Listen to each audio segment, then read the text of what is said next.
Okay, it looks like we're about ready to start. So welcome everyone. My name is Anthony Monta. I'm the Associate Director of the Nanovic Institute for European Studies here at Notre Dame.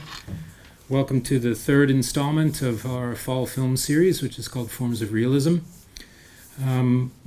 As always, there are many people to thank for these screenings, but I want to single out in particular the leaders of the Russian and East European Studies group here on campus, both the faculty and the students, the library, of course, and special collections, and as always, our good friends at the DeBartolo Performing Arts Center. The reason I want to mention those folks in particular is that I'm sure you know that we have quite a story for you tonight, and it requires some time to tell so that nothing will be lost or nothing deleted. So we are. I'll probably speak for 3 to 5 minutes, and then we'll have a director of the film that the two films that you're about to see tonight, make some remarks as well. We'll see both screenings back to back. They are both very much worth your while. And both very interesting, both in the context of the series that we're putting on this semester, and for the history of Notre Dame and scholarship in modern Russian history as well. So, to begin, please put your mind in the frame of Russia in the 1930s, in the time of Stalin's purge. There was a beautiful woman named Eugenia Ginsburg who was born in 1904. She was a history professor at the State University in Kazan, which is in Tatarstan, which I'm sure all of you Russian historians know is about 500 miles east of Moscow. She was a member of the Communist Party, and she was teaching the history of Leninism when, in early December 1934, she was accused of participating in counter-revolutionary activities, accused of being part of a Trotskyite group. So that was a charge that she vehemently denied. Nevertheless, a few years later, she was expelled from the party. She and her husband were arrested, and a few years later, their property was confiscated, and they were both sentenced to corrective labor. Eugenia was sent to a gulag in the town of Magadan, which is a remote port city on the far eastern coast of the continent. To give you an example for students in the audience, to give you an example, this would be like having the nearest city to South Bend. The nearest city would be Wichita, Kansas. So very remote. After she was released, she went on to write two astonishing, compelling memoirs, Journey into the Whirlwind and Within the Whirlwind, which record her experiences up to the 1950s and beyond. The first of those, Journey, was published in 1967. Here's part 2 of the story. Now, Eugenia had a daughter, whom we are honored to have with us tonight. In the audience, Antonina Aksenova, here in the front row, was born in the Gulag, the Kolyma Gulag, in 1947, and she was adopted by Eugenia Ginsburg in Magadan in 1949. For years, Antonina has been collecting and constructing a private archive about the life of her adopted mother while she's been directing theater in a German-Russian school in Frankfurt, Germany.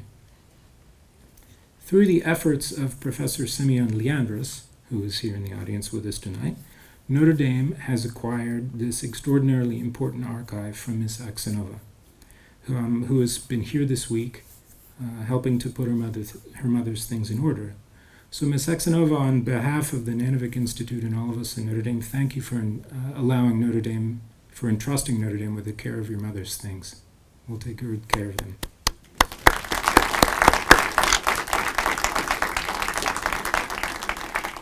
So here's the third part of the story. 2 summers ago, Ms. Aksenova went on another journey to Magadan to trace her mother's past, and accompanying her was a gentleman named Mario Damolin, a German documentary film director who had studied sociology, education science, and politics at the graduate level in Heidelberg.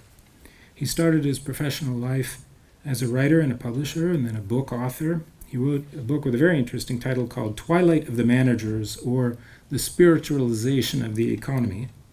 But since 1990, he's been a TV journalist and a prolific documentary maker and producer, and serves as a lecturer at the Film Academy in Baden-Württemberg. And Mr. Damolin is here with us tonight to talk about this film. There are a couple of intriguing titles, though, and this is for the benefit of the film students in the audience and the young historians in the audience. Mr. Damolin has been making films, documentary films, about such things as the Red Army and her poisoned leftovers, the rise and fall of the German entrepreneur, the street children of Kaliningrad, a student's journey into Germany from the Soviet Gulag, migration and the rise of megacities, human traffickers at the Romanian border, the Danube Delta scene of poachers, poverty, and ecological crimes, Journey into Schizophrenia, which you'll see tonight. This is my favorite title. Andrei the Tuba Dreamer, a young Romanian gypsy searching for his future. And he's working on a new film, a 90-minute feature called Carpathian Karma, a Romanian life story. And Mario has been telling us over dinner that these are rather extraordinary films to make in these times in which a lot of our attention is drawn to things that happen very fast and pass away very fast. Some of these films take a long time to make because they're about deep histories, because they're about life stories, because they're about real things that take time to elapse and take a lot of care to tell properly. So Mr. Damolin, I'm very pleased to say, has made a new film about Eugenia Ginsburg with Ms. Agzanova. And that film is the first film you're going to see this evening, Tightrope Walk. This is his U.S. debut.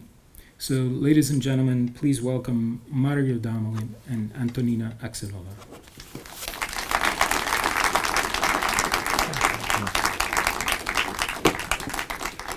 Thank you, welcome. I'm glad to be here, and I'm glad you are here.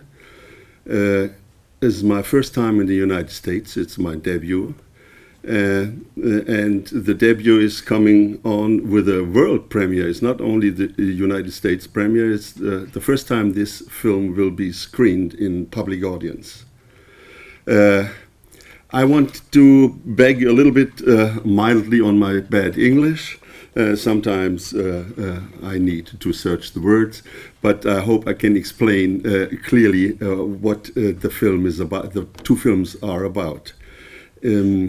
These films are dealing with the life of two women, and both are in a very secret connection together with historical events. And the main name of this historical event is Stalin.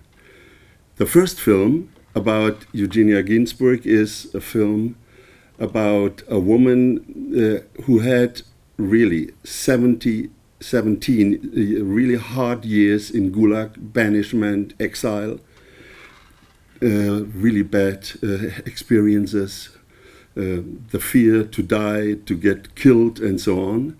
And the second woman is a woman from Latvia who was escaping the Red Army of Stalin, which came into the Baltic states. So both women are together in a way, in a historical context, while the second woman, Veronika Svilans, a Latvian woman, escaped 1944 from Latvia to Germany. Eugenia Ginsburg was living in the Kolyma region in a Gulag lager. And both were the results of a really deadly story, political story. A lot of people are asking me, how do you come to such issues, to such subjects? And I want to make it short, but I want to say there is one thing, it's very important. Both films have a history of nearly 20 years. The Ginsburg film, I had the idea in 1998 when I was in the Gulag in Mordovia in Russia with a former Heidelberger student who was there because of making some anti-Sovietic propaganda as a courier for Russian exile organizations. And at that time, I read this, in a second wave Gulag literature, and I came to Eugenia Ginsburg. I didn't know her before. I had read something about Solzhenitsyn, with Solzhenitsyn and so, and I read this book, and this book Tightrope Walk in the German title. That's why I took this title also to the film. Impressed me so much because this book is going deep into the heart. It's going deep into the fantasy, what torturing, what murdering people, situations, societies can do. And I wanted to make a film at that time, 1998, and I read a lot of literature, and I got in contact with the stepbrother of Antonina Aksionova. It was Vasily Aksionov, a very famous writer in Russia. But he was not so happy with the idea to go with me into the Kolyma Gulag again, where he was living with his mother and with Antonina also. So I stopped this idea, and 2 years ago, in 2013, I was engaged at the Berlin Literature House with one of my films. And the program chief, the program director of this literature house asked me, hey, why don't you do a film about Eugenia Ginsburg? And I said, okay, I tried it, but I failed, no chance. And he said to me, there must be a woman, a stepdaughter of Eugenia Ginsburg. Look for her. And then I called a colleague of mine, a Russian journalist, Anatoly Smirnov in Moscow, and I asked Anatoly, please look for me. If there's in Moscow a woman going around with the name Ginsburg or Aksionova or something. And he called me back some 3 or 4 weeks later and said, search negative. But I recommend look in Frankfurt. That is some 85 kilometers near to my hometown, Heidelberg. And then I searched for Antonina, and after some 2 or 3 weeks, I found her. And that was really a luck that she intended in 2014 to go for a last travel to that region where she was born, where she was rising up in the first years, where her mother was suffering and so on. And we decided together to make this the journey together. And with us was Alexandra Vetter. She's also here. She was helping me a lot in this film. And the result of 18 years waiting, insisting, not forgetting the subject. This shows, some things last longer, and maybe you are wrong if you give up too early. This is also a theme, the subject for the second film. 1980, I was working as a young journalist in a local newspaper in Heidelberg, and we found out that in the nearby psychiatric center there were so-called Russians in a special department of the psychiatric center. And we thought, okay, we're going to look what's going on here. And we found out, really, there were 133 persons who were called the Russians. And they were forced laborers before, and they all came into a psychiatric center because of one diagnosis at the same time. That was shortly after the Second World War, 1945, in August or in September, and the diagnosis was schizophrenia. And these mass of the same diagnosis was a little bit strange. And so we looked for that, and we published this, and we've been really little journal at that time, and the whole media in Germany was sweeping over Heidelberg in our 2-room office, and the scandal was published at that time, and it was forgotten also.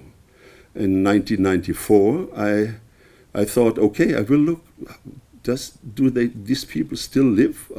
What's going on with this problem? And I found out still 33 people were living, the so-called Russians, and that were not only Russians, were Polish people, Baltic people, Ukrainian, Belarus, and I made my first film with a forced laborer of Ukraine, and his life, like how he got into the psychiatry there. And yeah, that was a really success at the time, 1994. And 10 years later, I get a call from a social worker from the psychiatric center, and they said, we have a really strange situation. There is a call from the search department of the Red Cross. If there is a woman in our psychiatric center which is searched by her sister since 50 years, and she's from Latvia. And then there I started again to research, and the result is the film Journey into Schizophrenia. A story, a really tragic story also, but on another level, in another content in a way, but in the same history, in the same time of when history is going into the lives of the people. And this shows, these both examples are showing me sometimes it's really necessary to insist, not to give up. The second film needed some 19 years to be realized.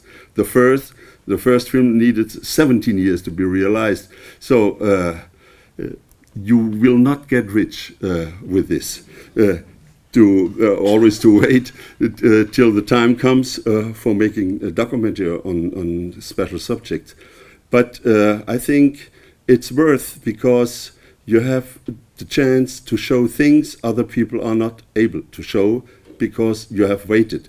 And I hope that you will have some good interest in these films, and we can talk about these films later. And I wish you good interest, curiosity. Thank you.